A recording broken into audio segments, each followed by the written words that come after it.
రోజు ఉదయం మనం ఒక ప్రశ్న వేసుకుందాం. మనము నిజంగా యేసును వెంబడిస్తున్నామా? కేవలం నమ్ముతున్నామా? ఈరోజు ఉదయకాల సమయంలో మనము యేసు వాక్యాన్ని విని ధ్యానించుకొని ముందుకు సాగుదాం. ఈరోజుకి ఏర్పాటు చేయబడిన వాక్య భాగము యోహాను సువార్త 12వ అధ్యాయం 26వ వచనం. ఒకడు నన్ను సేవించిన ఎడల నన్ను వెంబడింపవలెను, నా తండ్రి అతన్ని ఘనపరచును. ప్రియులారా, యేసును సేవించడం అంటే కేవలం ప్రార్థన కాదు, ఆయన్ను వెంబడించడం. మన మాటల్లో కాదు, మన జీవితం ద్వారా చూపించాలి. మీరు ఈరోజు ప్రేమను చూపిస్తారా? క్షమిస్తారా? దేవుని చిత్తాన్ని ఎంచుకుంటారా అని మిమ్మల్ని మీరు ప్రశ్నించుకొని, మనం యేసును వెంబడిస్తున్నారని వాగ్దానాన్ని చూసుకొని ముందుకు సాగుదాం.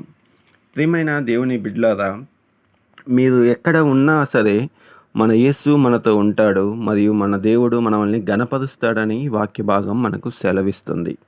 ఈ వాక్యం దీవించులాగున ప్రార్థించుకుందాం. ప్రియమైన పరలోకపు తండ్రి, ఈ ఉదయకాల సమయంలో మీ సన్నిధిలోకి వచ్చున్నాం. నిన్ను కేవలం మాటలతో కాదు నాయన, మా జీవితం ద్వారా వెంబడించుటకు మాకు సహాయం దయచేయము. మా హృదయాలను మార్చుము, మా అడుగులను నీ మార్గంలో నడిపించుము. ప్రతి పరిస్థితిలోనూ నిన్ను అనుసరించే బలాన్ని మాకు ఇవ్వము. మేము చేసే ప్రతి పనిలో నీ మహిమ కనబడినట్లు చేయము.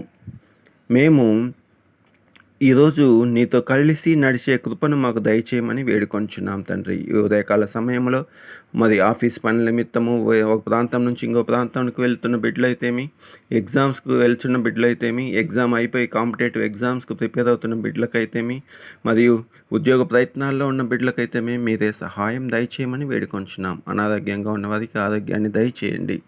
అదేవిధంగా నాయన, ఇంకా దేవా తండ్రి, కాపాడని అడుగుచున్న వారికి మీరే సహాయం దయచేయండి. ఇంకా తండ్రి, అప్పుల్లో ఉన్న కుటుంబాలు చిన్న భిన్నంగా ఉంటుండగా తండ్రి, అటువంటి కుటుంబాలను మీరే సహాయం దయచేయమని వేడుకొంచున్నాం. అప్పుల్లో ఉన్న కుటుంబాలకు అప్పులు ఏ విధంగా తీర్చుకోవాలో సహాయం దయచేయండి. ఈ ఉదయకాల దీవెనలు మా కుటుంబాలపై మెండుగా ఉండి, మేము చేయుచున్న పనులలో మీరే మాకు తోడు నీడగా ఉంటారని నమ్ముచు, మరి తిరిగి సాయంకాలం మిమ్మల్ని చేరి ప్రార్థించే కృపను దయచేస్తారని మమ్మల్ని మా ప్రియకుమారుడైన యేసుక్రీస్తు నామమున వినయంగా ప్రార్థించి వేడుకొంచున్నాం తండ్రి. ఆమెన్. ఈరోజు మనము ఈ వీడియో మీకు ఆశీర్వాదకరంగా ఉంటే లైక్ చేయండి, షేర్ చేయండి. మరిన్ని ప్రార్థనల కోసం మా ఛానల్ని సబ్స్క్రైబ్ చేయండి. దేవుడు మిమ్మల్ని దీవించునుగాక. ఆమెన్.